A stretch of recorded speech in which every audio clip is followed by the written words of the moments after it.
peace must be our goal and our guide. And all that we strive for as a human family, dignity and hope, progress and prosperity, depends on peace. But peace depends on us.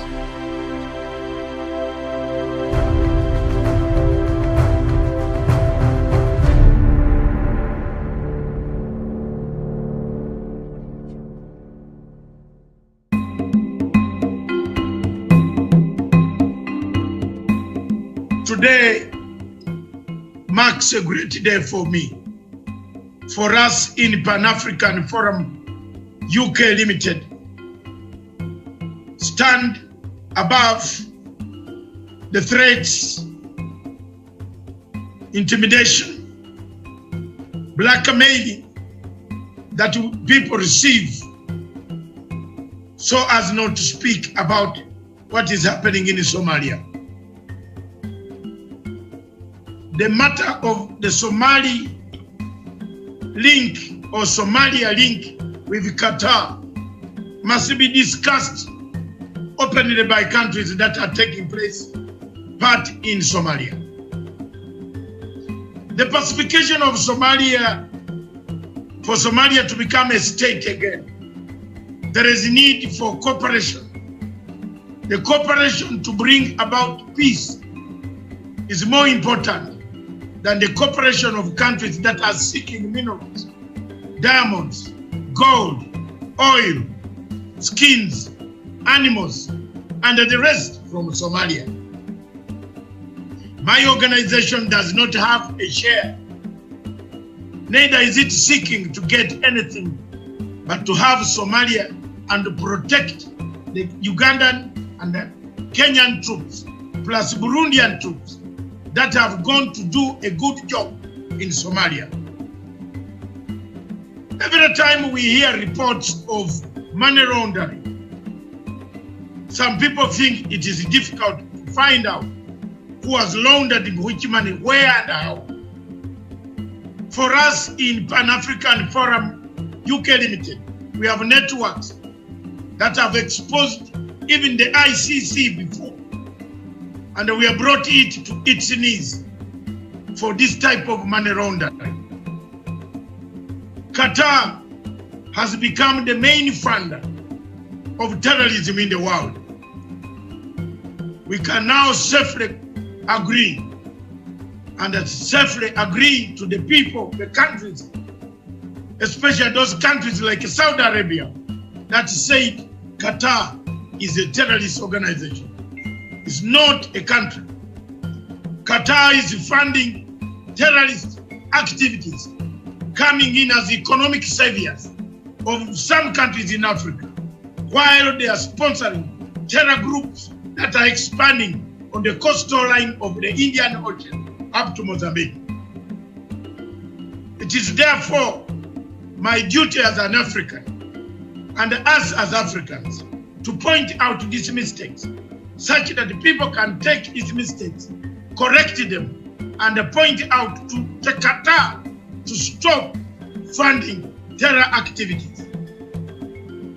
Two, it is also very important for the people of Kenya to know that Al-Shabaab, Eritrea, Ethiopia are trading out a deal that will leave Kenya and Uganda in a mess. It is important that Farimajo should not lie to you that he is not having these deals or these negotiations are not taking place. We have evidence, concrete in black and white, of these meetings that are taking place on a daily basis in one of the capitals of the world called Doha and Asmara. These meetings have been taking place, and they are taking place, and that is why the United Nations Security Council failed to condemn Al-Shabaab as a terrorist group. One would wonder, why condemn the Taliban? Why condemn Boko Haram? But he failed to condemn Al-Shabaab, which has killed us Kenyans, killed us Ugandans, killed Somalis, in hundreds and hundreds. Why? Why? Why? Can a government of Farimajo guarantee our peace?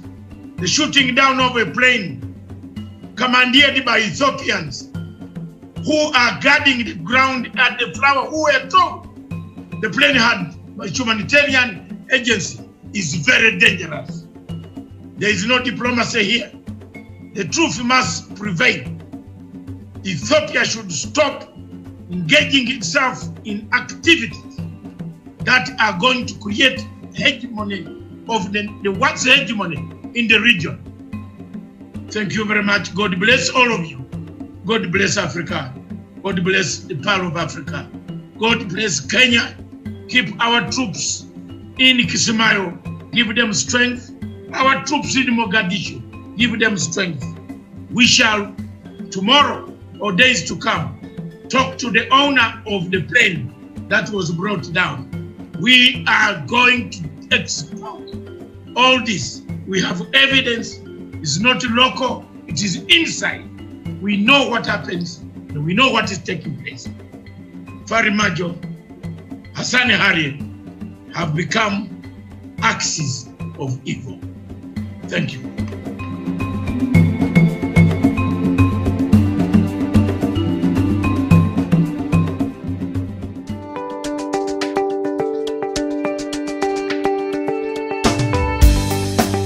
Punchline Africa TV opposes any form of terrorism, and our policy is very clear. We condemn Al-Shabaab, we condemn Boko Haram, we condemn Al-Qaeda, we condemn any remnants of Al-Qaeda cells that linger on this African continent, that maim people, innocent people. All these acts are not done by a particular religion. People have just picked a religion and used it. In Kenya, in East Africa, and in Africa, we should be vigilant. That is, now we don't know.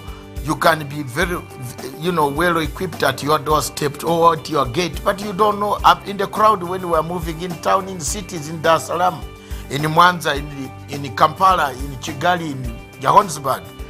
These people have come closer to our cities, in Nairobi.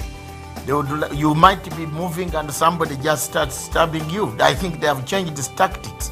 So we must be vigilant ourselves as citizens of these countries in Africa. Together we shall one day wipe out all forms of terrorism that have actually widened the gaps or the gulf between the people, the religions, and the type of hatred that is coming out is not very, very good.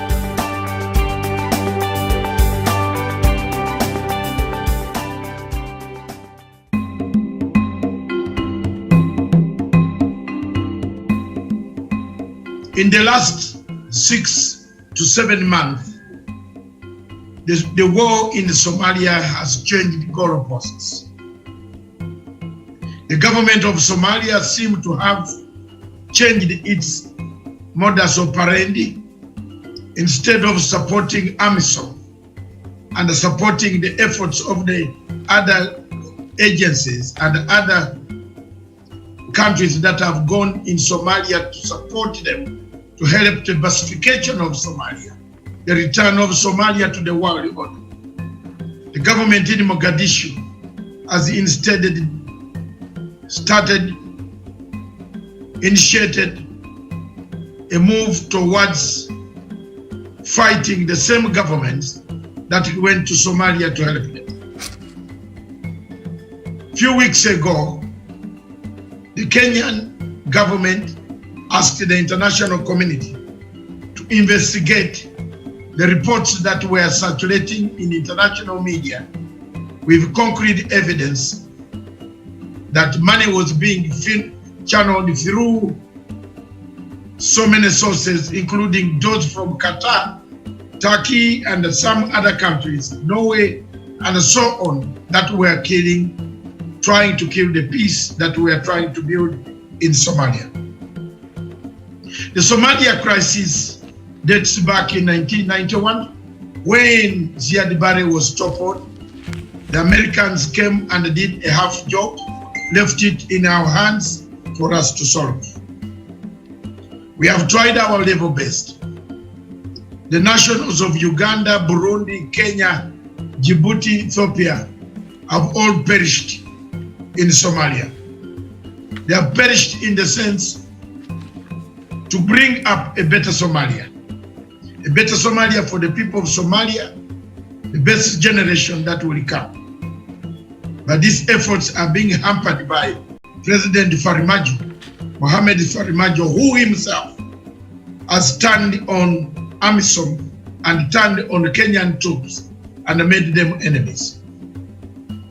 The shooting down of a plane yesterday, a Kenyan plane that was carrying medical equipment, is a climax of all the activities, underground activities that have been conducted, supplied, equipped, logistically by the government of Somalia. It is sad, therefore, for a government that we went to help, where we have lost human resources, material resources, we have lost very many people in our places, injured, killed because of the fight in Somalia. Ugandans and the Kenyans have paid a very high price for this type of liberation, to liberate Somalia from the hands of the terrorist organizations that are still in that country. It is surprising, therefore, to hear that the same government that we are helping has become a puppet government supplied by Qatar and Turkey, importing the Middle East type of operations into the region. This region goes on, and it is bringing quite a lot of difficulties for the people of the region. As I said, the shooting down of the plane that was carrying medical equipment to help the people of Somalia who are dying at huge numbers and are reported very badly by the government in Mogadishu is a sign that there is some conspiracy between the militants who are government sponsored with those who are guarding in Baridera. The situation remains tense. We therefore leave it to the international community, to the African Union, to peace well-wishers, to find out the link and the thread, the Qataris, the Turkish, the United Arab Emirates, the Norwegians, what role are they playing in destabilizing Somalia?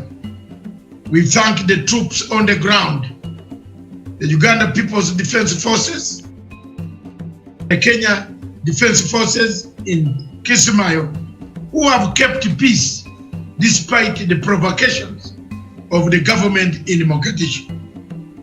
We like to take this opportunity as a Pan-African organization and organizations in Africa to call upon President Farmajo to stop these war-like activities against the same people, allies who came to liberate Somalia from the hands of terrorist groups that keep on coming and multiplying in Somalia. This is the double-edged sword of the Somali government. They work both sides, they cut both sides. If we are wrong, the world will see. Thank you.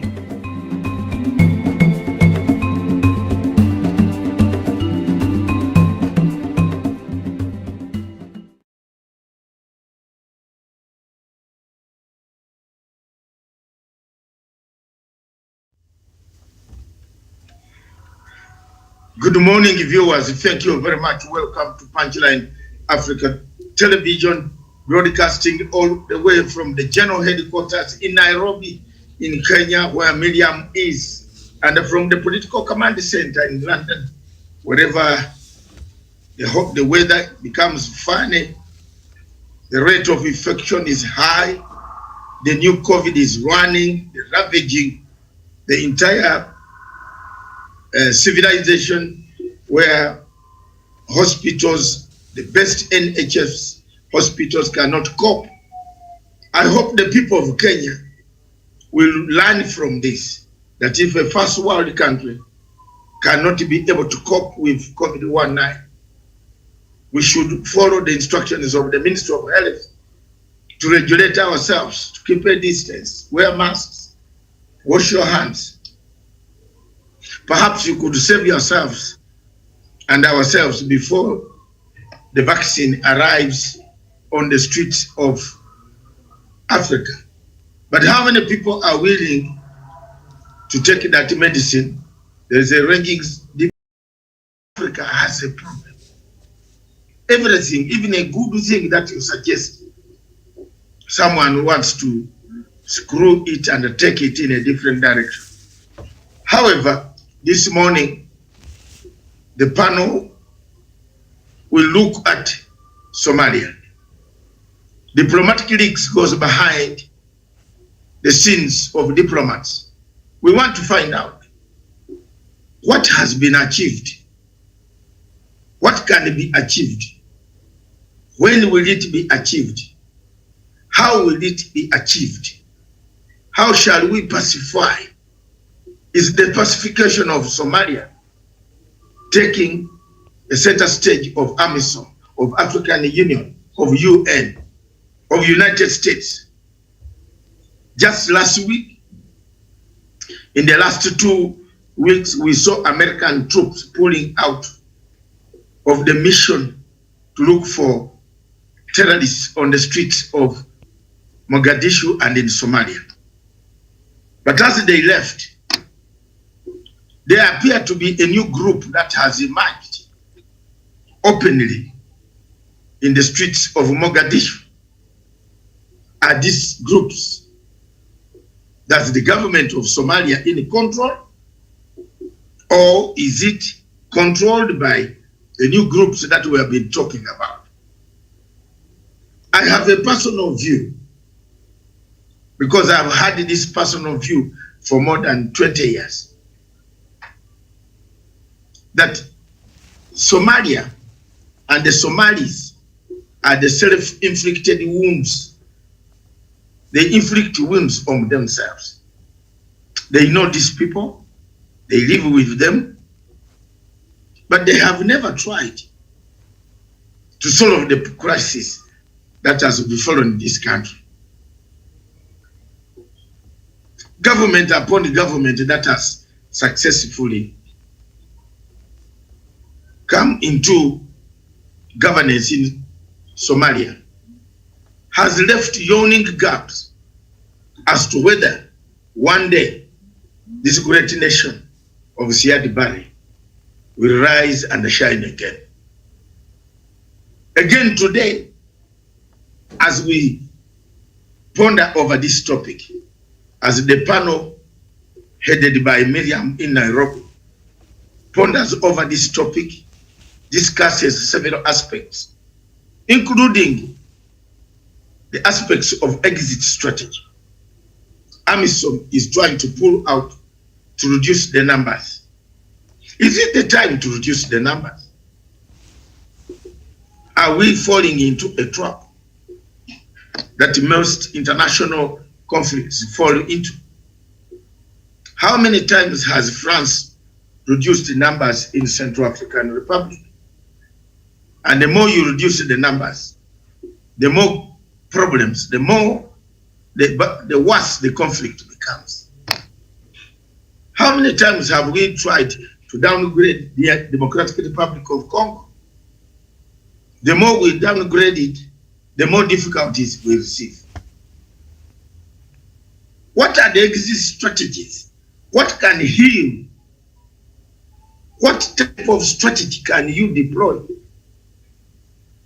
in Somalia, for example? Is Somalia a sinking ship? Is Somalia sinking politically? Who is behind the mess? Those are the questions that I want the panel and the viewers who are watching worldwide in millions of views, those who will watch this video again. You have to take a small step forward and try to answer these questions. Are we or are we not? Shall we solve this problem of Somalia? Is the conflict very complicated? Can the conflict be solved? If so, is it the bad governance of the leaders? That's one strand. The second strand, as we keep quiet and talk about other things, Somalia is steadily selling oil, privately, silently. It has put oil on the oil blocks in the stock exchange. Last week, it sold oil and it earned quite a lot of huge money. I hope, and I just say I hope, it is not selling the oil blocks across the Indian Ocean. Are we seeing what I'm seeing? Are we seeing the time we come up with the ICJ case? If Somalia still insists that this case should go through the ICJ, will there be peace in the Indian Ocean? Will Kenya sit and watch the oil blocks taken over? Is the United Nations Security Council aware of a very serious and imminent threat under Chapter 7, Article 3949 of the United Nations Security Council, that if a threat is originating from the region, that if it poses a threat to regional peace, then the United Nations Security Council can come in to defer. Is it time for the UN Security Council, now that Kenya is on the United Nations Security Council, is it time for Kenya to seek a deferral? Because whichever way you want to say, the International Court of Justice, if it makes a determination on the oil blocks of the Indian Ocean, either country will strike back. How far and how deep the strike will be depends on the preparations. I've already told you, Turkey has armed Somalia with the latest sophisticated planes of Air Force, trained over 1,000 pilots in Turkey. The preparation for war, according to Mogadishu, is already there. They have been preparing for a time to cry war, to cry tears, crocodile tears, that we have been invaded. That is the strategy that Farmajo across the bridge of Mandera Garissa is using, that Kenya is invading me. But in actual sense, the same countries that have always been in conflict prone, they don't want the price of the oil to drop. For example, why is the war in Mozambique being waged against the Mozambican government by the same sisters of and brothers of Al-Shabaab, who exported the war there? Petrol companies. Because if Mozambique discovers oil, the price of oil in Qatar and Saudi Arabia will drop tremendously. So you have got to keep and protect this oil and gas hot springs into your hands so that you can determine international prices for the oil that will come out of those regions. Is there a way that we can pacify Somalia? How can the AU, EU, UN pacify?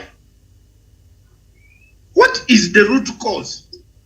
Given the Somali nationalism, one of the hardest areas of nationalism in the whole world is nomadism.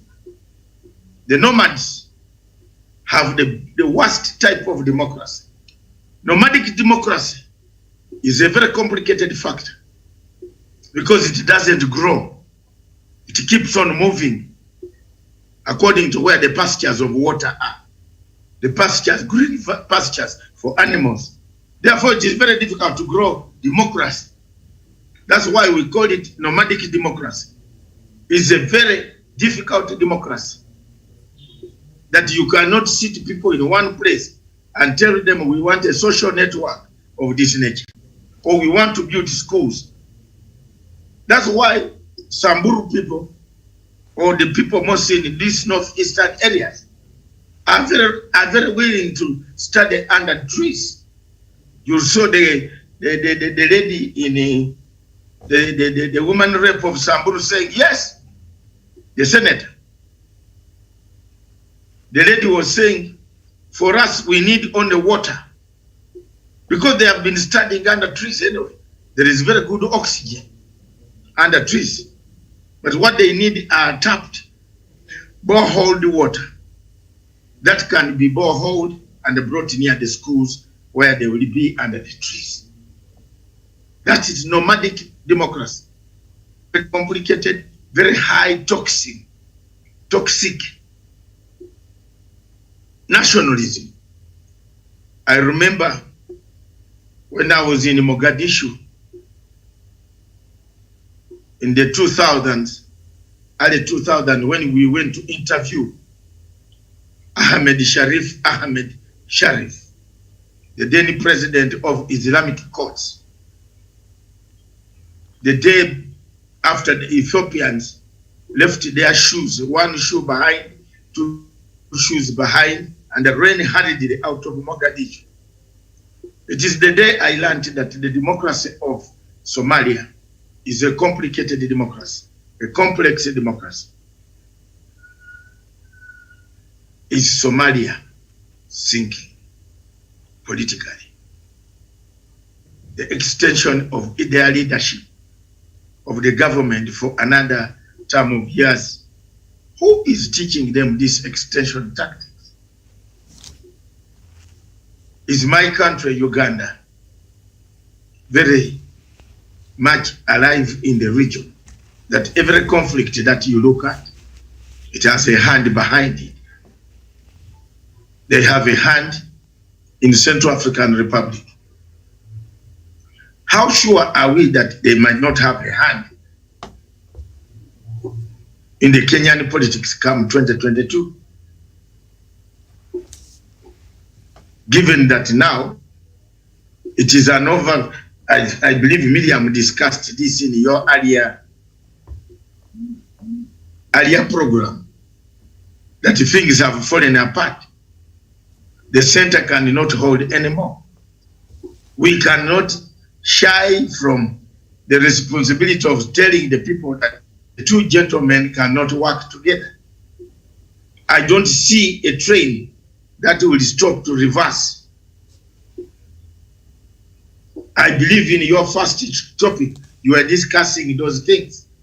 Is the train surely going to stop to wait for a passenger who came late, who still insists he's in the same train that is going that side, but he insisted that, can we talk, when the conductor has already packed in the money of the destination where to end? Are we safe? What role can Kenya play? And what role does Kenya play as a neighbor of Somalia? Those are the areas that I believe the panel can touch. Thank you very much from the Political Command Center. I now hand over the powers and the privileges back to the political headquarters, to the headquarters of Punchline Africa in Nairobi. I want to thank all the viewers, the listeners, those who have listened to me, those who have watched my show, those who are watching this show, those who continue to give us the patronage of watching our shows in big numbers, that we are here to stay. We are here to deliver the message of hope for Africa. We are here to bring about very good and a positive wider dialogue.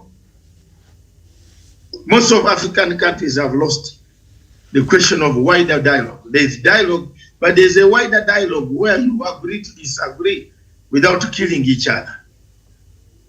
Can that peace be achieved?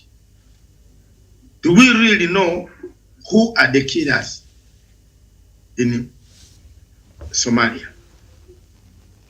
Is the government itself in Somalia very innocent?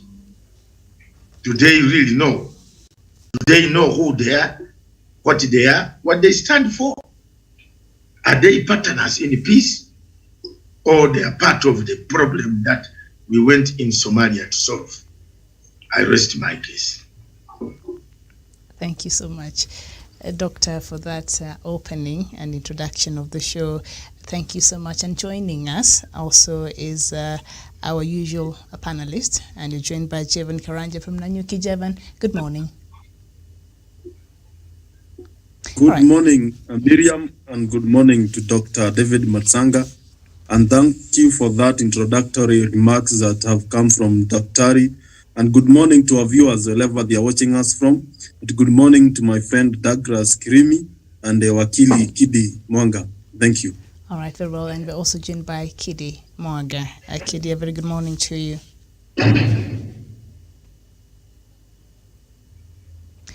Oh, well, Douglas, yes. Very good morning, Miriam. Very good, good morning, good afternoon to our viewers in Africa and around the world. Always a pleasure joining Punchline TV. All right, it's nice to have you. And you're also joined by Douglas Kirimi from Meru. Douglas, good morning. Good morning, Miriam, and good morning to our crew at our headquarters in Nairobi. Good morning to Dr. David Matsanga from the Political Command Center in London. And thank you, Dr. David Matsanga, for that introductory remark on Somalia and the situation in Somalia and what is really happening on the ground. Remember, so many people don't know what Dr. Matsanga knows concerning Somalia. Those questions can answer what is really ailing the country of Somalia. And good morning to my friend Jevan Karanja and my friend Kidi Mwaga. Thank you for having me on the show. All right, very well. Thank you so much. And of course, Doctor has laid for us, where we shall start our conversation today. And as we know, Somalia is geared towards its election that is on the 8th of February. And in case you're wondering how this election will happen, it was, supposed to happen last year, but due to some unavoidable circumstances, the elections was pushed to February this year. That will be the February of 8th, 2021. And now it was hoped that for the first time perhaps Somalia will have a democratic election, but as it is, it appears the country is not yet ready for a democratic election. So now what will happen is they will have an indirect election. An indirect election, it means members of parliament are selected. And from that, the members of parliament who have been selected from different clans and states and all that in Somalia, they get to choose in parliament. They get to choose the leader. They are the president. So it's not, when we say Somalia is going for an election, we're not saying the people will line up and choose their president. That is how it's happening. And so that was disappointing. That led to a stalemate last year, and a lot of politicians there could not agree, because for the first time, as I say, they were hoping the people will have an opportunity to choose their own president, but that will not happen. And we've seen a lot of things happen. And as we speak now, the latest coming from Somalia, while election process is increasingly getting polarized along federal clan-based lines and states, this federal government in Mogadishu has announced that it will go ahead with already delayed elections without the key Jubaland and Puntland states on board. So these very key states have decided, they're saying they might not be able to participate in that election. So creating another stalemate there, and there are people on the other side who are siding with the president who are saying these two states are holding the rest of Somalia at ransom. So there has been those conversations. So starting Jevan, I don't know, what are we expecting moving forward from these elections that are upcoming there, the indirect elections from Somalia? Thank you, Miriam. And when we talk of elections, it's not a thorny issue only in Somalia, but across the African. We have seen these things when we had elections in Ghana. It turned out to be the opposition did not accept the results as they were. And we have the election that was just concluded last year in Tanzania. And we have elections coming in Uganda. And when you look at all these issues, there is an issue of intransparency. There is no credibility. The electioneering bodies that are supposed to give and to guarantee the people of these countries a successful election that reflects the will of the people is something that is not guaranteed. Therefore, that is why we have all these push and pull when it comes to matter elections in Africa. And it is time as an African continent, we come up with a mechanism that will ensure that we have credibility in our elections. Whether it means having our own divination of what election should be, then that should be the case. Because we seem not to buy, we have a disconnection, because we have tried to copy-paste things from other countries, and they seem not to work well in our country. One is because of the governance that we have, because we have leaders who, after assuming power, they think that they are entitled to remain in this position, and if they have to vacate the office, they need to leave it on safer hands, and that safer hands means a family relative or a close friend of these people. Therefore, that is a problem that we have. And as we also have a problem with the people who vote. We as the electorates, we are not quite aware or advanced into a stage where we can be able to make wiser decisions on the ballot. We have been made to think that election is something, is a gift that we give to our tribal kingpins, to the people who talk ill of us, to people who divide us the most. We have been made to think that we go there to give to them these positions so that they can continue. So Karanja, yeah. What is that? Where is the point that Somalia has failed and is sinking? Because make the point. Where's the point there? We want to see the point. Where is it where Somalia has changed? It has failed. It has fallen into a trap. That's the point you are coming. Hammer it. Yeah, the point is the poor leadership that is in this country that can't guarantee its people a free and fair election. Because when you are the president of a country, you are the one who is supposed to guarantee your people a credibility in elections, because you have been given that mandate. But so that the point here, Karanja, you are correct. The point here you want, and I want, this is the type of thing I want a debate to be hot on this panel. The point here is Farmajo has let down the people of Somalia. Yes. That's it. That is what we want to hear, what Miriam wants to hear. And that's what the viewers want to hear. Yeah. They have not been guided very well. The poor leadership of the president currently, Farmajo, Miriam will agree with you, is what has brought us where we are. We have fallen into a syndrome of postponing elections and removing term limits of Museveni's syndrome that aligns in Kampala. Because at the moment, Uganda has taken over the advisory role of the leadership in Somalia. That's the point. And when you see the same Farmajo is working hard to remain in the position of power by talking of an indirect election of selection of the representative.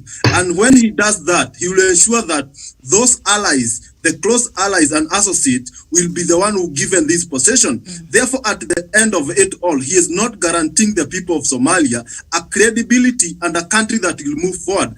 But what he is doing is to still on making this country to remain behind in terms of development and in terms of political stability. Because at the end of it all, when people will get tired of this leadership, they will walk on the streets, they will push him out, because it reaches a time when people get tired of this kind of scenarios. Right. Therefore, Miriam, as I conclude, the poor leadership in under Faramajo government is what is making the Somali to be in state it is now, and it's high time that he allows the institutions to carry out free and fair elections so that the will of the people will be reflected going on. Thank you. Very well. Thank you so much. Very well said, Jevan Karanja. Now we know, Douglas, as I said last year there was a stalemate, because for the first time Somalia was thought that it will go into, was hoped to go into a democratic election where the universal suffrage will take place, one man, one vote. But, President Farmajo was not very keen on that. Maybe the way things are right now, their political process works in his favor. And that's why Jubaland and Puntland are likely not to be part of this election on the 8th of February now moving forward. I mean, we know Somalia has gone through a lot of tumultuous time and to where it is today. And Kenya, of course, is credited, among other countries also, to helping Somalia to be where it is today. Is it not old enough to have the universal suffrage, one man, one vote right now? And why do you think President Farmajo is not very keen on having this done? Thank you, Miriam, and that question is a very good one. One thing we need to commend the people of Somalia is their resilience in the face of insurgencies, especially the greatest insurgency of our time. Actually, one of the greatest insurgencies around the world, the Al-Shabaab menace in their country. But one thing we need to be able to tell the people of Somalia and the people of the world and people of goodwill across the world, because there are people who want to see Somalia destroyed, and there are also enemies of progress who are taking advantage of the situation in Somalia since 1991. Miriam, at this point, Farmajo is not committed to an election because he has not sold the well blocks in Indian Ocean which belong to the country, to the Republic of Kenya. Farmajo cannot go to elections without being assured by Turkey and Qatar that he is protected and that he will sell the well blocks in our country so that he can legitimately fund war between us and Somalia, as he causes the drama that you see Farmajo doing every day. So Farmajo is steering our well blocks in Indian Ocean. Farmajo does not want to go to elections without first steering the well blocks in our hand. Remember, Miriam, the well blocks in Indian Ocean have already been sold to Qatar. The conflict is at the International Criminal Court. And I think one way that Farmajo is not going to guarantee these elections are free and fair is by his sheer incompetence and also disregard of the rule of law, and also the general an insult to the insult that he threw to the people of Somalia. How do you go to take your electoral commission to Uganda to run how elections are conducted? Whereas you have known President Museveni, the General Museveni has been steering elections since 1986. You cannot be serious. Again, Uganda Electoral Commission is one of the most corrupt and also inept commissions across the world. And one of the ways that have shown that Farmajo is not committed to the rule of law and also good governance in that country and also good electoral processes is that by going to Museveni and his people, going to electoral commission in Uganda that guarantees people scientific elections, whereas the old man has already stolen the vote in Uganda, cannot happen in Somalia. So one thing I think is that the second thing I think Farmajo is not serious is about protection of electoral processes. He does not guarantee that. He is not even for it. Why do I think so? I think so because he has gone to the Uganda Electoral Commission. If they had gone to Kenya Electoral Commission or something else, even the USA or Britain or somewhere else, we would have understood them. But they went to Uganda. Another thing, Miriam, is that at this point in Somalia, every year the EU spends $1 billion+ to be able to fund the activities of AMISOM across Somalia. But does Farmajo feel the pain of taxpayers across the world, across America, across European Union? Does he feel the pain of the monies that are being spent to bring peace since the fall of Siad Barre in 1991? No. Why? Because he has some people like Qatar who have petrodollar money and also Turkey. Tassif and Drogan is protecting Farmajo. And this is the high time we need to tell that Farmajo, the people of Somalia are greater than their president, and also the rule of law in Somalia should be upheld. And also, that old man, Farmajo, should be told that selling our well blocks in Indian Ocean is not the way to go. Because if he does that, and he has tried to do it, this is not going to end well. It's going to end in tears, what Kenyans call premium tears, and it is not going to end well for Farmajo. Remember, Miriam, he has been claiming that Kenya is interfering with the internal democracy. We are not interfering with the internal democracy and governance issues. Remember, their government was formed on this very land and soil. Remember, our flag and our taxpayers paid for their ministers. Farmajo has a house in Abington. Their ministers, when they are issuing threats against this country, they issue them on our land. Why are they not issuing them from Mogadishu? Because they don't want to stay in their country. As they stay in our country, as their families reside in South Sea, these people are stealing our oil blocks, and Farmajo is hell-bent on stealing our oil blocks, and he should be restrained from doing so. And I believe the President of the Republic of Kenya, President Uhuru Kenyatta, is patriotic enough to protect the Republic of Kenya, to protect our flag, our soil, and also, even as Operation Rinda Inchi stretch themselves into Somalia, to be able to protect the good people of Somalia from a deadly and evil man who is connected to the greatest insurgency of our century and our time, the Al-Shabaab. I submit. All right. Thank you so much, Douglas. And we shall look at the issue of foreign interference just in a short bit. But Kidi, what I want to understand is right now, as you speak, Somalia is greatly divided and polarized under a clanism, and we've seen they'd had 2 elections before, but the indirect election. And Douglas there has mentioned the fact that Somalia government last year was doing a news item. I was equally shocked. Somalia Electoral Commission actually went to Uganda to be trained by the Ugandan Electoral Commission and how to hold free and fair elections. And you wonder, if they're having indirect elections there, then why do they need the Electoral Commission to start with? If you're just going to select members of parliament who will later go and elect the president, then perhaps the place they would have gone to is South Africa, which system, of course, that is proportional representation. The members of parliament are elected by the people, and then they go ahead and choose the president from parliament. So that could draw parallels, but not exactly, because it is a democratic process there. So if this is how things are already, Somalia is very polarized under a clanism, and that has been the downfall of Somalia. Then indirect election, surely that is adding fuel to fire already there. Kidi. Doctor. If Kidi is not in. Kidi is here. No, you have to be present, Kidi. You have to be present. Yes. I am very present, and I'm All in the city already. Okay, go ahead. I know some signal problem, but go ahead. Well, before I answer your question, there are a few things I want to put into perspective. One, it must be remembered that Kenya has been the face of order and the rule of law in this region. And since the collapse of Siad Barre, one of the countries that has bore the brunt by being responsible in ensuring that the refugees coming out of Somalia get safe landing has been Kenya. Kenya has also participated comprehensively in attempting to establish government in Somalia.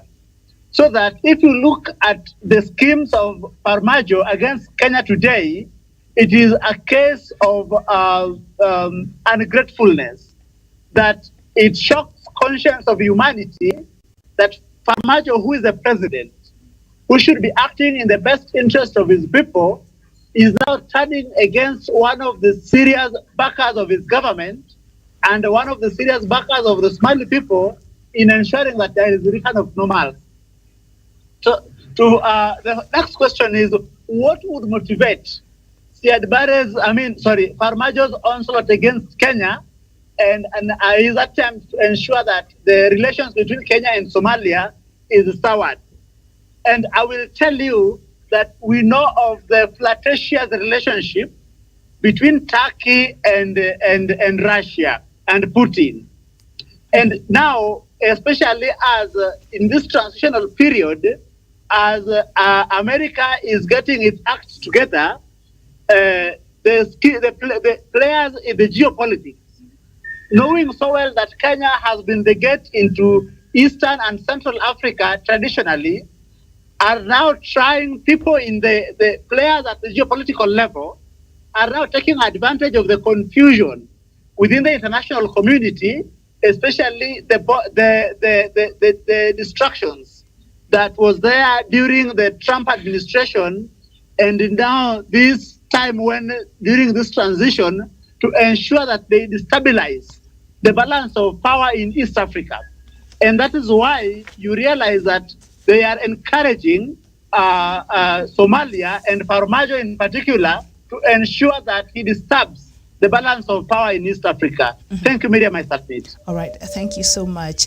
One of our viewers here, Abdi Ngurese, thank you so much for engaging with us this morning. You're saying Somalia politics is clan-based with a lot of complicity. Kenya has heavily invested in Somalia, and you expect Somalia to reciprocate. And you continue to say the diplomatic standoff between Kenya and Somalia is the availability of oil fields on our borders. The standoff is aggravated by Western countries who fund Somalia to wage war with Kenya. It is in public domain that Somalia has sold the oil blocks, and Kenya has on its part failed to manage the diplomatic intrigues. Now, President should have also appointed a Kenyan ambassador who shares the cultural and religious norms with Somalia. Finally, to manage the standoff amicably, the President to appoint Honorable Kalonzo Musyoka to handle the standoff. Noting his ability as he did there earlier. Now, there has been the recent expulsion of the Kenyan ambassador to Somalia. Somalia expelled the Kenyan ambassador, but I think they fixed that and recalled of its Somalia counterpart was provoked by Mogadishu's concern of Nairobi's meddling in its elections, and foreign embassies and the officials are protected by diplomatic immunity and can be channels of laundering money to bribe politicians. Farmajo was wise to undercut an external influence. That is according to Ali Bashi, who is a leader there in Somalia. Now, Doctor, these claims that Somalia has kept making against Kenya, do you think perhaps it is a scapegoat because he's not able to handle the issues and the political dynamics there in Somalia, and so perhaps they're looking for a reason as to why, or why is it that they're blaming Kenya in their own internal matters there in Somalia? First of all, I would just like to take very serious points that were made by the panel. And I agree with most of the points Karanja made, and Kirimi, and then Kidi. Kenya is a gateway in the Great Lakes region.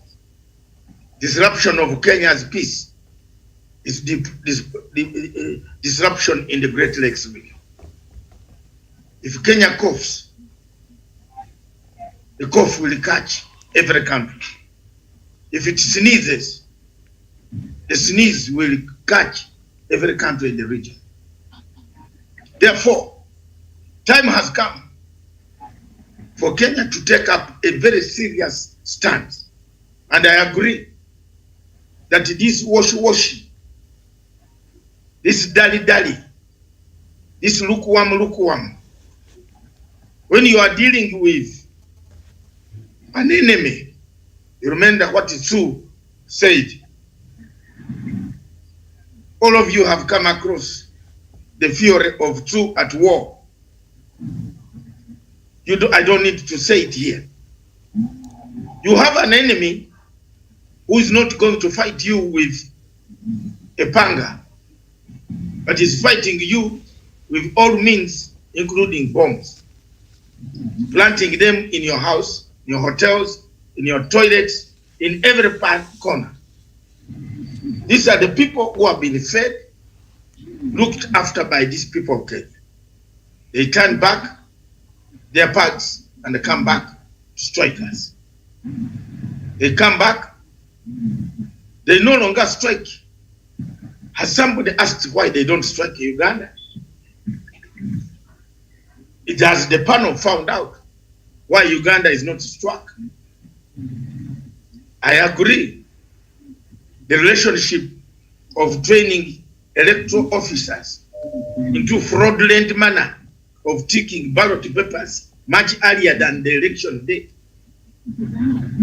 is what is causing the problem malaise in Mogadishu also.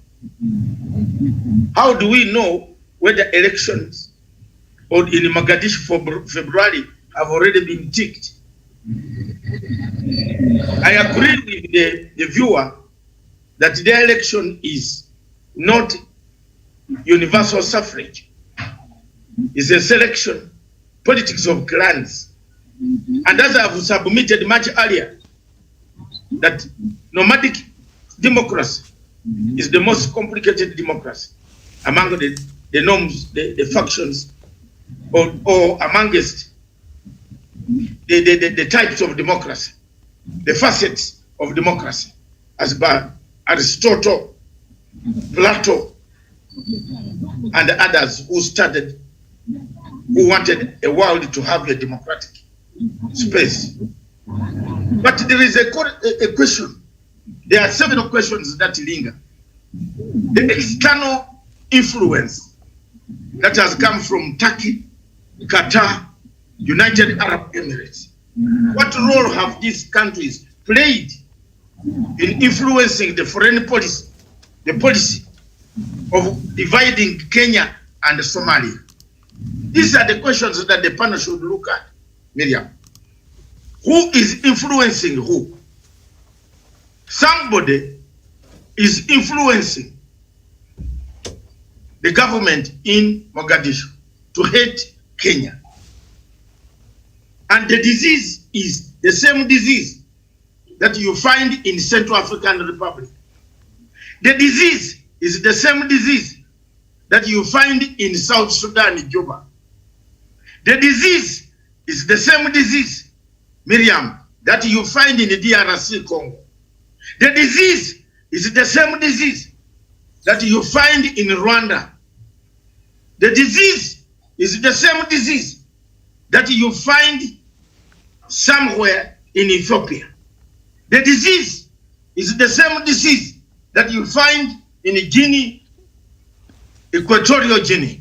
The disease is the same disease that you find in Darfur. The disease is the same disease that you might find in Nairobi in years to come. Why? Who is this disease?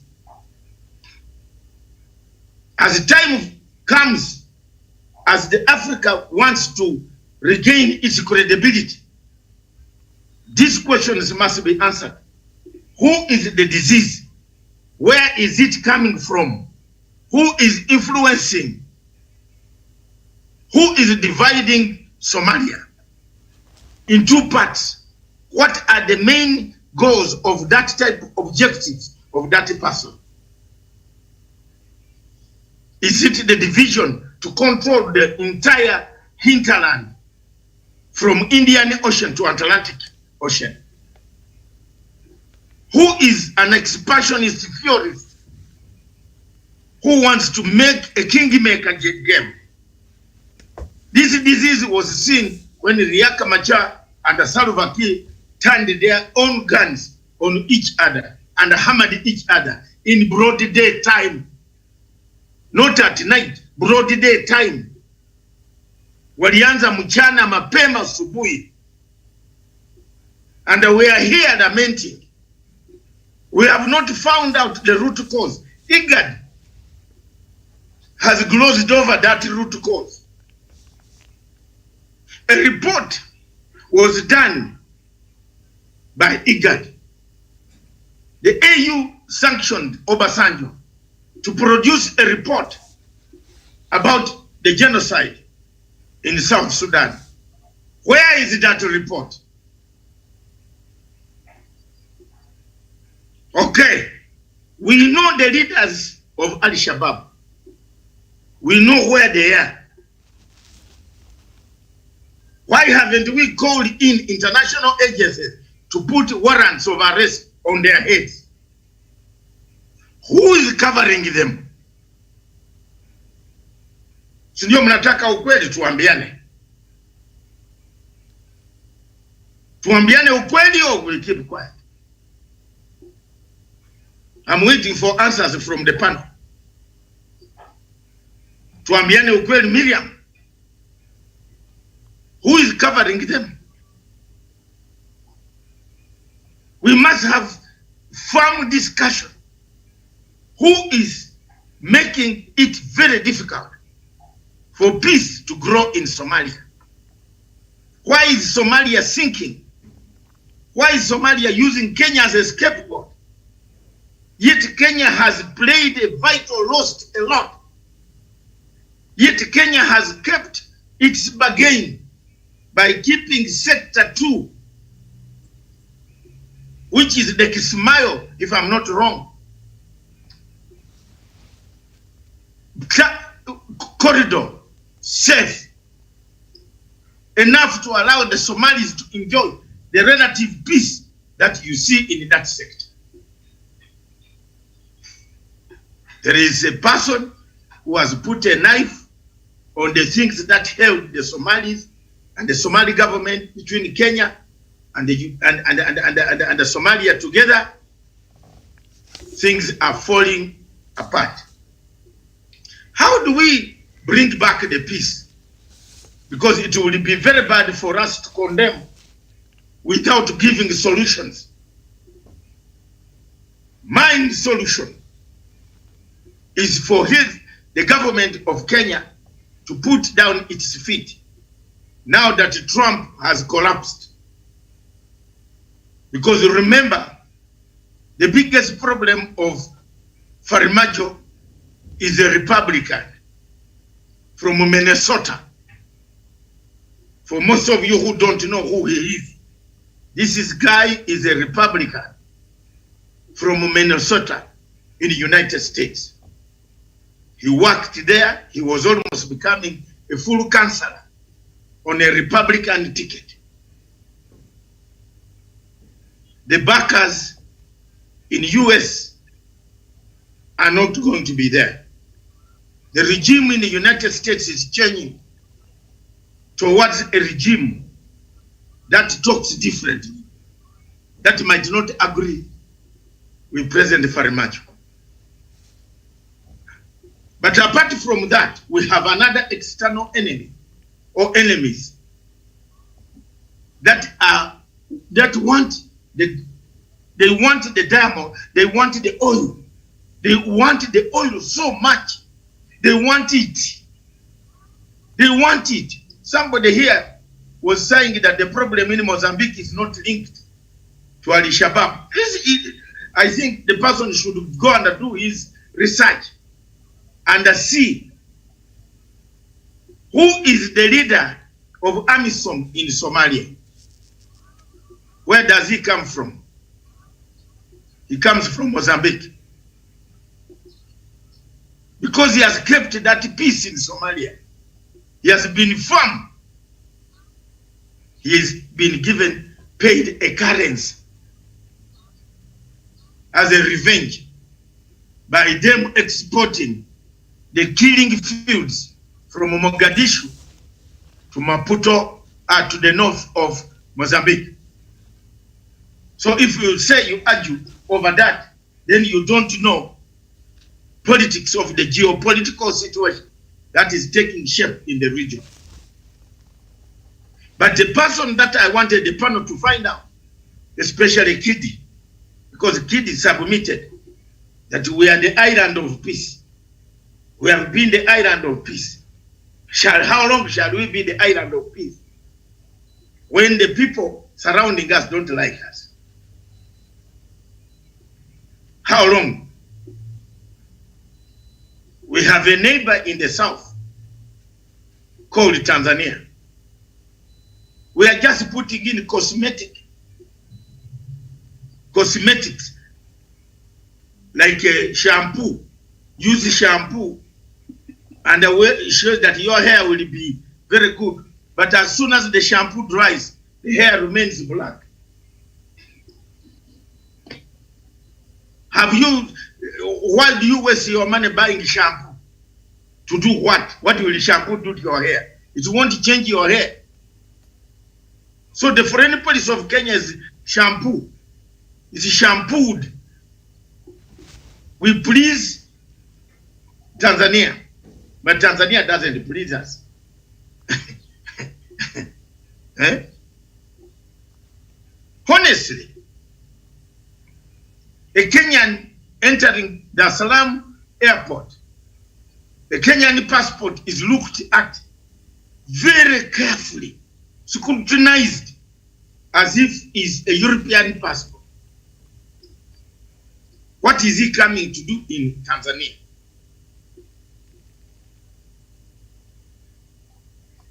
If you answer for me those questions, how long will you be an island of peace? When we see characters, a characteristic formation, imeanza hapa, of Fanon Fancy Fiore, of Franz Fanon, of telling us that once a hustler is a hustler makes a hustler to make a hustler, to demand hustleism. You are going to be hustled. The class struggle is being started here in preparation of refusing an election that it was stolen by dynasties. Therefore, you should trace back. I have given you, I did not want to cry, to say like Kirimi said, Miriam, before I finish. Miriam, before I finish. Look at the countries around us. Look at DRC Congo. Look at South Sudan. Look at Ethiopia. Look at Rwanda. For 1 year and 2 months, the border between Rwanda and Uganda has been closed. Doesn't it worry you? Doesn't it worry you that a Rwandese, an African, has to fly Air Rwanda into Nairobi, then leave Nairobi to go and see a relative in Uganda? Doesn't it worry you as an African? Whether you're a Kenyan, eating peace, dancing peace, enjoying the peace, doesn't it worry you? Are you not worried that how long will such a peace become a peace? How long will it formidably stick in the region? So Somalia behaving the way it is behaving, there is somebody instigating Somalia to behave in order to create a wedge between Kenya and Somalia. We must change the foreign policy. The foreign policy mandarins must listen to this message.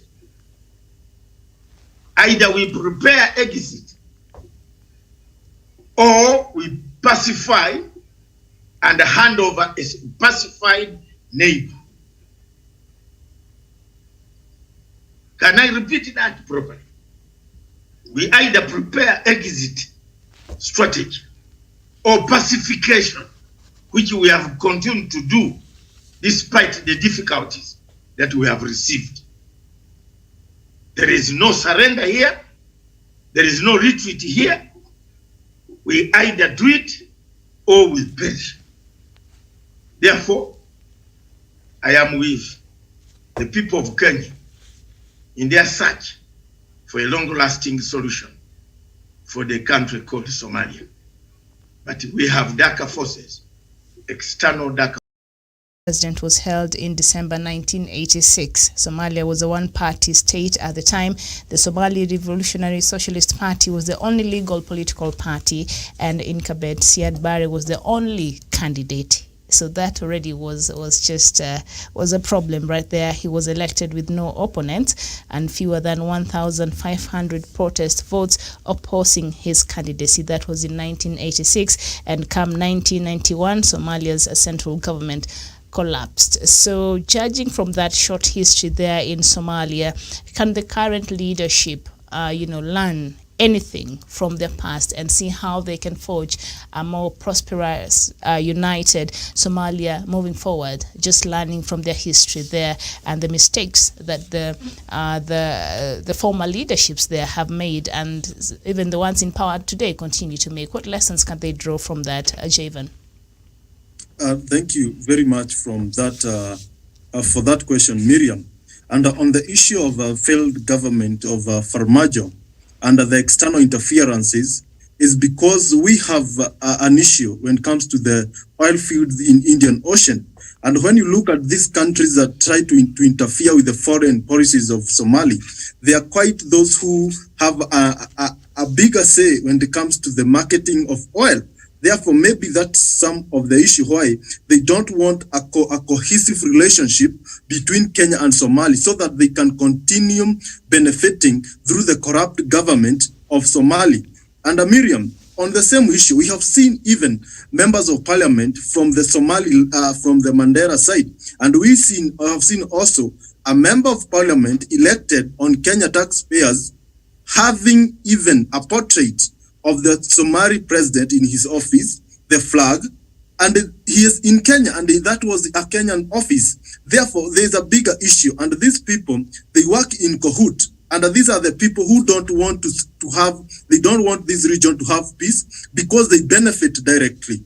And sometimes, Miriam, when you are dealing with the issue of Shabab, we had the member of parliament at Garissa Township, Eden Duale, telling us in 1 week or so, he will give us the names of those who sponsor the Al-Shabaab. But after that coming into public, he disappeared and he sublimed, and nothing came out, and he went and in the back bench, and he remained silent.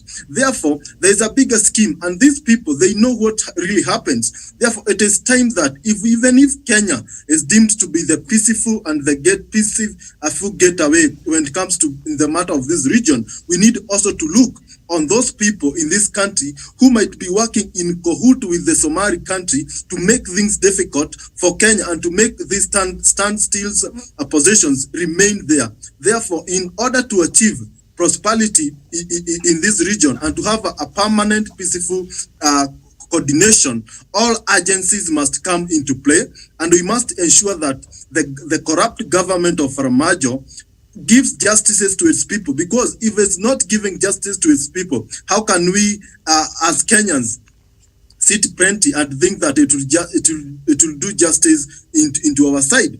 And when you look even keenly, Miriam, we have a problem, a bigger problem, and we have our troops in Kisimayu and in Mogadishu trying to bring sanity.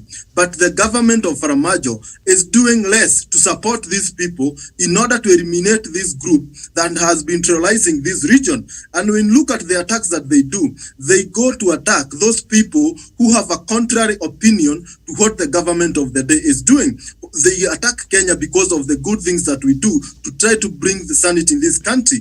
Therefore, the government of Kenya also should try to make sure that they work, and Kenya should also rise a notch higher and call and be the voice it needs to be in this region, so that these people will not take as peaceful, loving country for granted, so that they will not come and interfere with our business. We have seen also Somali troops coming and bringing fights into Kenyan soil. Therefore, we have a problem, and I think it's high time that we looked also at the relationship between these people, who share common denominator in Somalia and in Kenya, what they know that the Kenyan government might not know, what the Farmajo government and these people know that the Kenya government is not aware of, so that we deal with them perpendicularly. And if it's the Kenyan who wants to live in Somalia, they are free. They can relocate there if that is where they feel safe and leave this country in peace. But they cannot work from both sides of the country and expect that things will be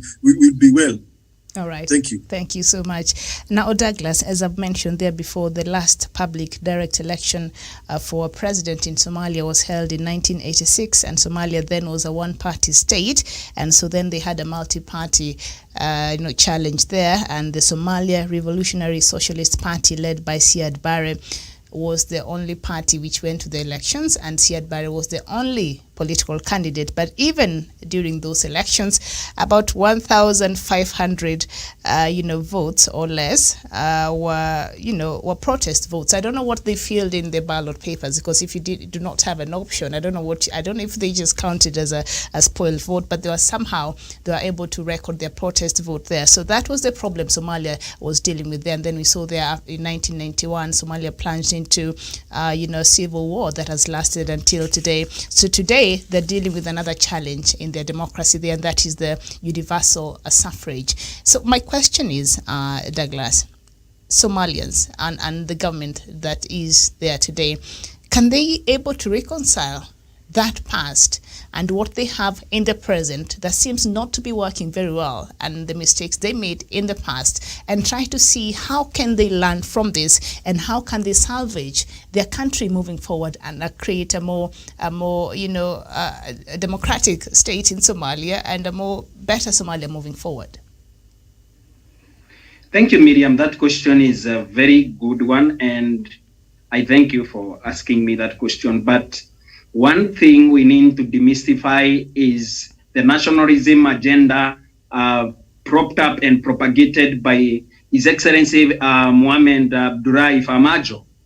Farmajo is not patriotic to the soil and the flag of the country that he comes from. Farmajo has his allegiance somewhere else. Farmajo is a selfish politician that holds his allegiance to the USA. Dr. Matsanga said it rightly. If I had said it, someone else would have said it's a propaganda. It's in public domain. That guy is a citizen of the USA from Minnesota. Again, his royalty is to Turkey. His royalty is to Qatari, where he wants to sell our oil blocks in Indian Ocean. When Miriam, the foundations of the country, the very foundations of a country are not put in place, when they are not adhered to, and also the rule of law is not adhered to, and also the respect and the dignity and the honor of our people is not protected, that country is a failed state and is a sinking state, not only politically, economically, or socially, but as a nation. That is a stinking nation. Remember, at this point, Farmajo is not committed into doing that because he's a selfish politician who stands to gain a lot of support and also monetary gains, using the state and the flag and the soil of Somalia. Farmajo, at this point in time, he should have been able to invest in electoral processes that can be able to guarantee the people of Somalia, with their clanism, with their regional politics and everything, should have guaranteed the people of Somalia as nation, as state, that respect their clanism, their regional politics, and also integrates all people. Actually, Farmajo has copied the Big Four agenda from the President of the Republic of Kenya, His Excellency Uhuru Kenyatta.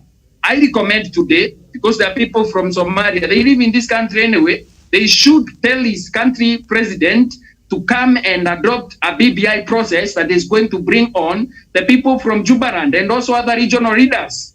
He needs to speak to Sheikh Madove in a tone that does not mean he undermines them the way he does, because Farmajo is an hypocrite, a selfish leader that I cannot shy away from calling out, because he is not patriotic to his flag, he is not patriotic to his land, he is not patriotic to fatherland. Why? Farmajo is a leader that is always bring the nationalism card and also reducing it into a match between Mogadishu and Nairobi, which is not the case. The case is about Farmajo being a stooge of the Western powers and also some powers in Asia. Today, Qatari controls what Farmajo does. They control everything, including his operations in Nairobi. Those people, their government was formed in our nation. We used to fund their office from Raiko. Their cabinet was sitting at Raiko Regency Hotel in Nairobi. We used to fund them using taxpayers' money. For so many years, we have stood with the people of Somalia, not because that we had anticipated Farmajo will come into power one day. No, we supported them since 1991 because we want a stable neighbor. It is said a stable neighbor is a stable self. So the people of Somalia need to be assured that Farmajo is going to bring these people. They need to build bridges of peace. We need to have strength through peace in the region. Remember, before Farmajo accuses of his neighbors of internal interference with the affairs, Farmajo himself has not sat down with Sheikh Madobe. So what you're saying, Douglas, what you're saying quickly as we get to the point, because my question was, can the current leadership reconcile and learn from the mistakes that happened there in the past and what they've been going through right now and try to build a stronger Somalia? So what you're saying is Farmajo is unable to do that. Farmajo is unable to do that, and I'm praying that in this election that the UN is going to annul it, the EU is going to annul it, and we let Farmajo go home in peace, because Farmajo is the greatest threat to democracy, rule of law, and progress, and a better Somalia. Remember, he is also a threat to the region, Miriam. He is a threat to our country. He is a threat to our national security, because this is a man who is a sympathizer and also a naval axis within Al-Shabaab, the greatest insurgency of our century and also across the world. Miriam, again, if you look at Farmajo today, is that a man committed to a better Somalia, running from their past and also integrating their leaders today in Somalia, making sure the regions in Somalia are incorporated in the national table? No. This is a man who has become a Western stooge. And at this point, Miriam, I think what the people of Somalia needs to do, they need to tell Farmajo the truth without invoking his unfounded dilly of nationalism that he keeps playing around with in Mogadishu. Okay. And the people of Somalia need to wish him away, because he is not the only or the last leader in Somalia. All right, very well. Thank you so much, Douglas. Now, Kitty, of course, Somalia, we were hoping that they will have their first election, democratic election, last year, and then it was postponed this year. But now it's not going to be the direct democracy where people get to choose their own leader, but they'll still do as they did in the other election, the indirect election where the members of parliament in both houses are selected from the people, and then those who have been selected in the houses, they get to choose who the president of Somalia is. So the people of Somalia will not be involved in choosing their president there in Somalia. So Somalia was hoped to be on a road toward democratization, and of course that would have led to stability in the country, and as Somalia also seeks to build a more responsive and responsible nation, but it appears it has met a hurdle there. Can we keep the hope alive for Somalians? Are we likely to see this come to fruition in the near future, where Somalis will get an opportunity to choose their own leader? And should this happen, could this open a situation where Somalia will be more stable and perhaps more democratic in the future? Kitty? And will that solve any of their problems that they are going through right now in regards to clanism? Thank you, Miriam. I am a believer in the words of Martin Luther King Jr. that the arc of the moral universe is law, but it ultimately bends towards justice. And therefore, I believe that ultimately the people of Somalia will eventually have democracy, whichever way. We only hope that Farmajo would appreciate that he is a mortal man of flesh and blood, whose time on earth is also limited, and that he would therefore be willing to make hard choices in the interest of the people of Somalia, on whose behalf he has been given that elevated office. But then I think that Farmajo has been distracted by the perks that he gets in being the president, in his capacity and ability to be able to go in bed with the people who are keen to destabilize the peace of East Africa and establish a new center of power in East Africa, and find their toadies that they can use to destabilize East Africa. And that is why you realize that some of these powers are now keen to work with Somalia and help Somalia dispute Kenya's position in East Africa as the gatekeeper of this region. let us draw parallels. One thing that will be remembered about the former leader of PLO, Yasser Arafat, is that Yasser Arafat used his position in that region in the 90s and 80s to amass a huge personal fortune for himself. And to an extent that made him unwilling to engage in good faith with the late Isaac Rabin during the Oslo Accord. We hope that Farmajo would do the right thing.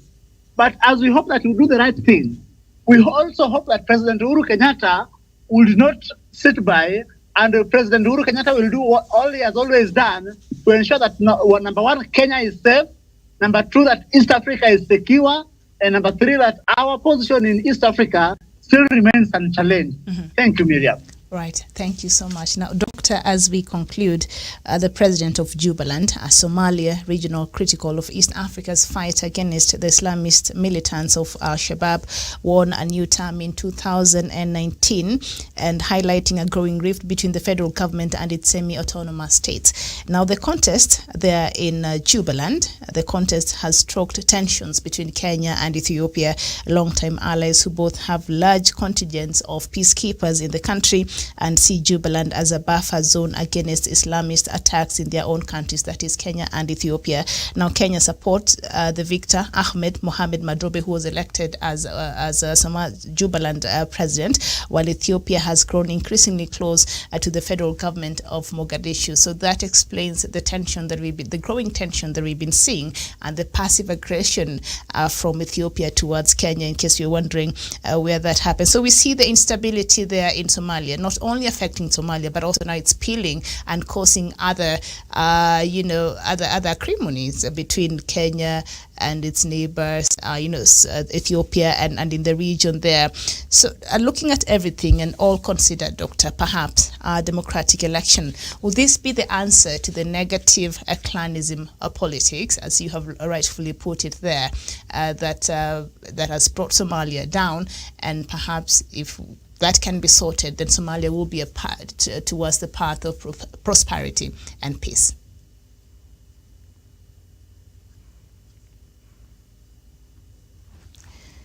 Doctor is not there. Javan. Thank you very much. I'm sorry about that. I just want to make it very clear. The internal dynamics of the people of Somalia is the internal dynamics of the people of Somalia. Kenya has no role to decide who should be the president of Puntland. And Kenya has never decided that at all. Kenya has never decided who should be the president of Jubaland. There is no evidence adduced by Mogadishu that can pin Kenya to that effect. The evidence so far which exists is hearsay. And we are not going to rely on hearsay. We want evidence. Farmajo can bring evidence to show that electorate in Jubaland were told to elect X, not Y. 2, can Farmajo explain to the people of Africa why Puntland is safe and Mogadishu is not? Is the panel not quiet? Just explain to me. This is 2021. We are not going to keep quiet. Explain to us why Puntland, you can sleep with your legs up in the air, enjoying the sunshine and the wind, the breeze from Indian Ocean. While across in the down Mogadishu, you have got to dig a hole in order to sleep. Explain to me. If Farmajo can explain that, he needs to go back to school to study again.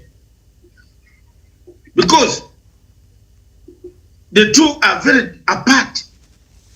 So how can you get old wine and mix it with new wine and then go to the pulpit and tell people, come, come, come and drink the blood of God? Which God now are you making people drink the blood of? Is it the Jesus one that 2,000 years was killed on the cross, or the devil's blood? Which one? I'm a student of English literature. I passed very well with distinction in English literature, and I have no regrets. Anyone who wants to challenge me can challenge me. I read Shakespeare up to the last item, iota, and I can talk about it without looking at the play of Macbeth and so on, which episode can I cast? So I'm not for imagine. I'm different. But you cannot mix the two. There is nobody who can explain to Dr. Matsanga why Puntland people eat their food, their rice and the sheep, mutton very well. While in Mogadishu, there is a new army that has even arrived on the scene. It's because there is difference in the substance and the material, substance and the leadership. There is difference in the leadership and the substance. The people of Puntland have taken substance. They have substance. They have said, we don't want. The people in Mogadishu want to eat with the wolves.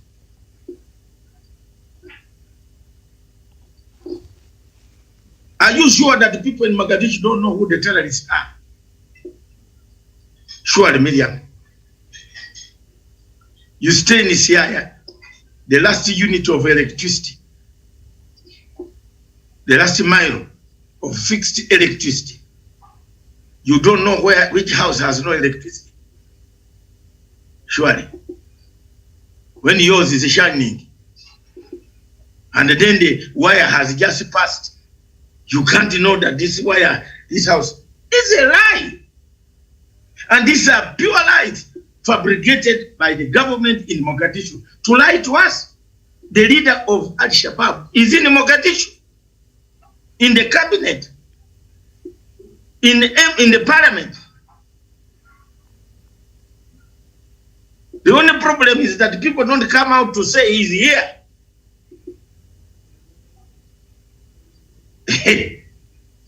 And even a governments around the Great Lakes region, they know him. This leader does not travel to Uganda because the Uganda guy there, that tall guy, 6 feet, said, you come, we shall meet. This guy does not travel there. We know him. People know him. They should. It is time to pick such an individual. But he has been covered by the government in Mogadishu. That explains the bombs that take place, crack in Mogadishu, and the peace that is in Kismayo. It explains the peace in Puntland, in Hagelia, in the areas on the Red Sea. Is it because the other part is in the Red Sea and the other one is in Indian Ocean? Is it nearing each other? The waters are mixing. Is it because the water of Red Sea mixes with the water of Indian Ocean that we have found peace? But what about the problem of Yemen? Across the bridge, where Raila wanted to take people, and then the crocodile stood in the middle. Is there a problem? So these are some of the things the panel, look, the Americans are big liars. The American administration of Bush came and said, we are talking to Al-Shabaab, to Taliban. As we speak now, If America says it is very much in hunt for the terrorists who kill us, who maim us, who cut our feet, who cut our trees, who cut our legs, they would find them. Am I wrong? No, sir. Am I wrong? Because they are talking to them in Doha. Who is in Doha? I have done peace talks before.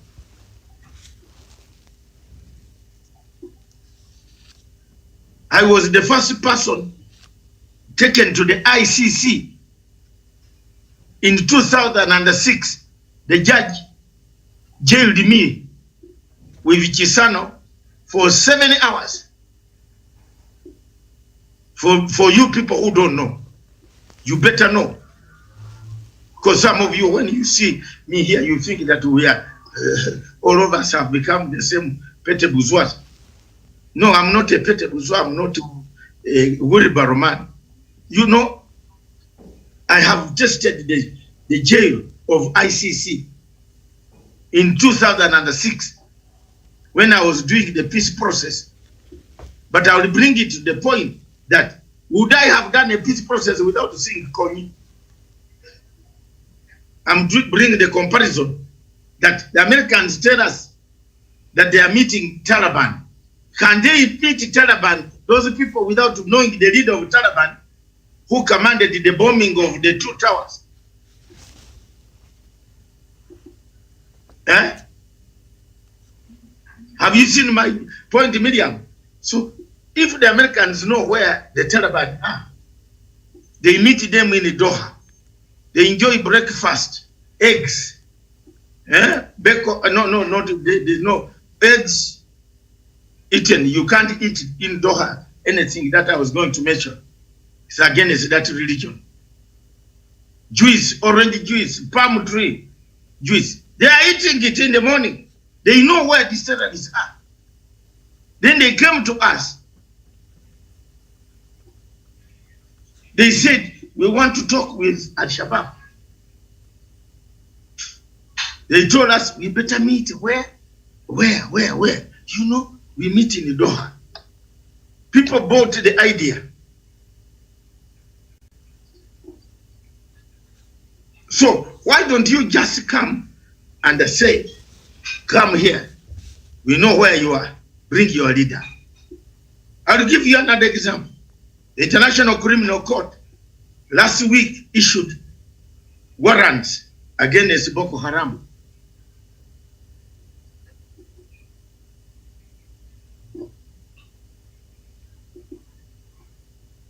They issued warrants against Boko Haram.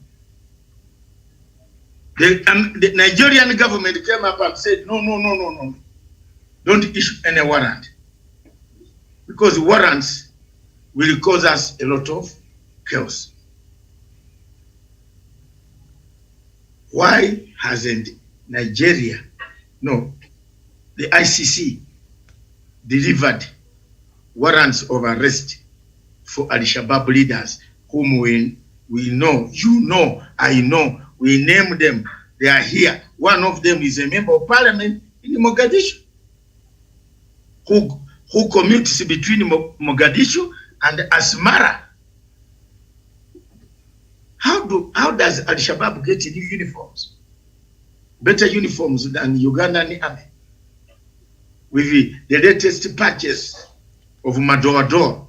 You tell me this best uniform. How do they get new guns? There must be somebody supplying them. Who is the supplier? And then the same government of Farimajo, that's why I called this topic a sinking politically. They know where the enemy is. They know where the enemy sleeps. Nobody can answer me a question as to why Puntland sleeps peacefully. In fact, you can eat from 7 o'clock up to 6 p.m. in the morning without anybody taking your food away. While in Mogadishu, as you start putting food in the mouth, you have to throw it and run. Why? So the problems of Somalia, point one finger in summary, because I will not come back. In summary, prepare complete pacification. That means we move in militarily and solve the problem militarily and get a solution, hand it over to whoever is coming in Somalia. 2, if we can't do that, then we begin reducing the troops. Then the insurgency becomes greater. We better prepare for exit strategy, which means we would have failed the people of Somalia in liberating them, because exit would mean the terrorists will take over and Somalia will never be the same. The Great Lakes region, East Africa, the Horn of Africa, and the entire Africa, plus the entire trading route to the east in China will be disrupted. The last point I want to make, and to call upon Kenya, because Kenya, I speak independent mind. I write as a Matsanga. I don't write with another soul absent from me. My words are from my heart. Kenya is a member of the United Nations Security Council. The issue of the ICJ should be deferred under Article 7 of the United Nations Security Council, Chapter 7, Article 39, and Article 40. Kenya should seek to defer the deferral of the case of ICJ. It doesn't help the peace in the Indian Ocean. If the judges sit this beginning of the year and make a determination, whichever side they will determine, if they determine that the islands, the oil blocks in the Indian Ocean belong to country A or B, it will disrupt the regional and the international peace that exists in the Great Lakes region and the Indian Ocean. Therefore, I beseech the government of Kenya to use this opportunity on the Security Council slot to seek a deferral, a freeze over this case. I'm fed up of writing. I've written. So today I've become public. I've written, I disorganized that Casimiro judge, that rapist, who is now in Belgium. You know, he left. We can do better. We can find ways of staying as brothers and sisters, as we have stayed, without having hiccups of the Indian Ocean oil, which is gold-made oil. We didn't know it was there. But we were being influenced by external forces. Norway, Qatar, Turkey, and France to hate Kenya. What they want? They want to grab that oil and take it away from the people of Africa.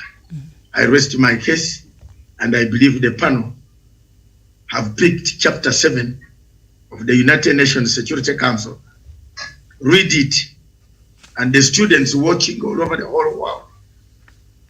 That chapter talks about peace, how the UN Security Council can deal with situations like the one between Somalia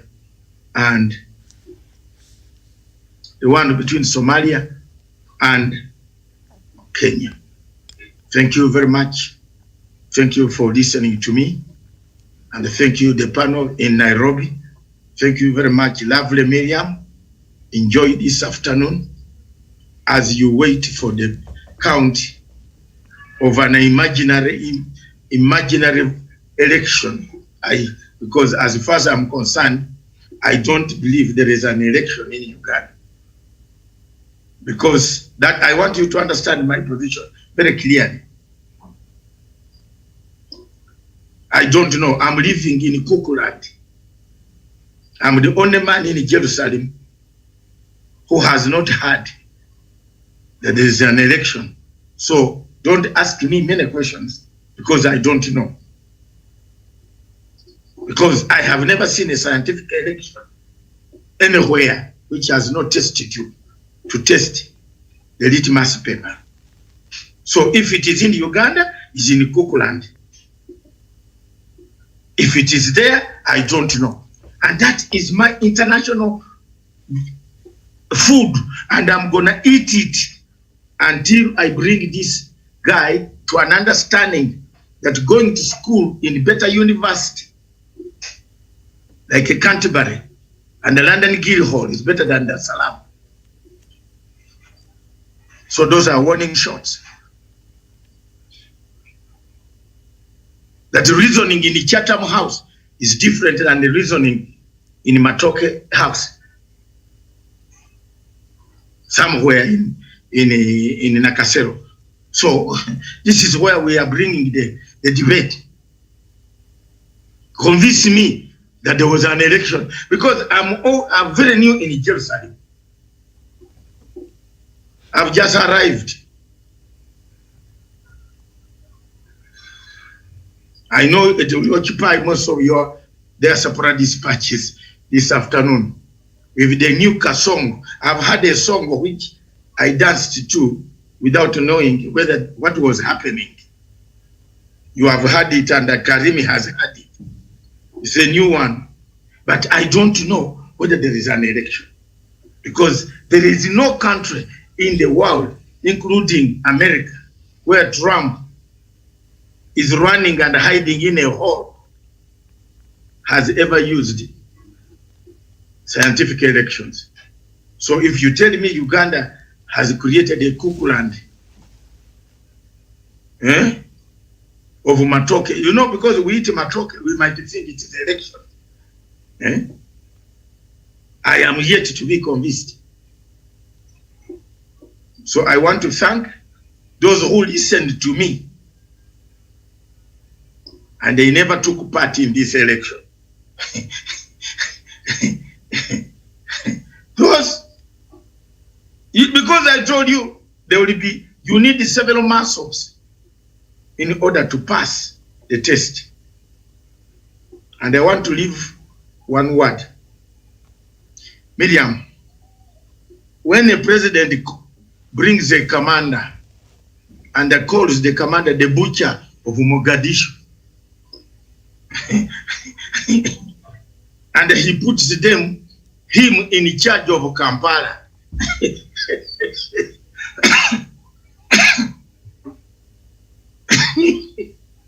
and he goes to national television and warns you in advance. And warns you in advance and tells you, thank you very much. I have brought the butcher of Mogadishu. So help me God, for God and my country. I am not part of the election because I don't know. I'm a new man in Jerusalem. So I will listen to your story at 3 p.m. of the Diaspora Dispatches. God bless you. All right. Thank you so much. Thank you, Jevan Karanja. Thank you, Douglas Kirimi. Thank you, Kide. And of course, thank you, Dr. Matsanga. Today we were looking at Somalia and its current political situation, which seems to be not very good. And we know Somalia is a federal republic consisting of 5 federal states, as well as the claimed territory of Somaliland. And Somalia is further divided into 18 administrative regions, and In January 2019, former President Sharif Sheikh Ahmed announced his candidacy for the election, citing the inability of the current leadership to restore peace and security against Al-Shabaab militants who at that time still controlled large rural regions of the country. The incumbent President Mohamed Abdullahi Mohamed has been in office since February 2017, and they will have their indirect elections happening there on the 8th of February next month. And just to remind us, the people who will be conducting that election, the Somalia Electoral Commission, were trained and went for a workshop there in Uganda that is gearing to have its elections there. The doctor don't recognize on the 14th. That will William, there's one thing that one of the viewers has said here. The 14th of this month. Yes, on Friday. There's one thing that one of the viewers has said here before you finish. And I would like to invite Mr. Juma Smith to have a showdown with me. Mr. Juma Smith, Miriam, quietly read for him our PIN number for Zoom. It is a 33. Mr. Juma Smith, pick the pen and write the number 399-535-8320. The number, another PIN number for entry, password is 503-670. Come, bring it on. Bring it on. Okay. So join. This television is not for us only. We invite anybody who wants to engage us, especially me, whom you want to take one piece of meat. Come. You will meet the brain that will show you that I went to school, not a degree was written for me. Like some people wrote a degree in botany when they cannot create a plant. All right. How can you have a degree in botany when you cannot grow a tree? Juma Smith has responded there and he's saying he was just giving his reaction. He's one of our viewers here. He was with us in the morning. Juma Smith, joining us. I want to engage you. No, I'm not saying it in bad faith. Yes. I want to engage you. Come on the panel. Open up. And I want my production team, yes, my technical team in the headquarters in Nairobi to open up for people. We want more people to come and enjoy. Let's have a good debate. Because comments like, with the comments that we only jump when we hear the name Ruto, it belittles our brains and the brains of the panel. Come in and put your views. Whether you like him up to Jerusalem or Damascus, it's up to you. Bring the idea here to share them. We shall also tear you apart. God bless you. All right, and on that note, thank you so much, the rest of the panelists. I shall see you here at 3 p.m. Hopefully some of them will join me for Africa, for the Diaspora Dispatches, where we'll get to look at other news making headlines across the continent of Africa. Thank you so much for watching. My name is Miriam Ogutu. Good afternoon.